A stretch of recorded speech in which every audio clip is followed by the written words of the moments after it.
Mr. Cruz, back on the Senate floor, you grilled Mark Zuckerberg about Facebook and whether or not they're acting as public forums or as publishers. Recently, especially, you've been seeing increasing censorship of the unapproved opinions. So what are you doing to make sure that the big tech companies are following the same rules about public forums versus publishers, and what are you also doing to make sure that free speech is indeed protected on the internet? Well, thank you for that question. That is an incredibly important question. You know, we're seeing an assault on free speech unlike anything we've seen in a long, long time. We're seeing it on college campuses, where college administrators are censoring and silencing views that they don't agree with, that they can't actually defeat in the arena of ideas, and so they're engaging in censorship. And we're also seeing it in social media, and I think it is incredibly dangerous, the collection of power that we're seeing in Silicon Valley.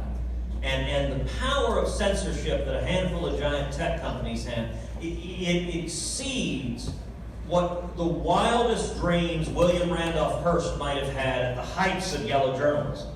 You know, William Randolph Hearst, the publisher, many say got us in the Spanish-American War. But he never dreamed of having the power a tech company has today, that, for example, if you're shadow banned, if they decide your voice is no longer to be heard, you can send out a tweet, you can send out a post, and suddenly it goes into the ether and disappears and nobody ever hears it. Yes. And it's invisible, it can't be seen. That is pernicious. Not only that, but if they decide here are some views they want you to have, they can curate your feed so that you only hear the views they want you to have. And there is no accountability. It is power without accountability, which is dangerous. So, as you noted, when Zuckerberg testified, I tried very hard to bring scrutiny on it. In the Senate, I've been leading the effort to bring scrutiny on it. I think there needs to be transparency in terms of their practices. Who are they censoring? Are they censoring?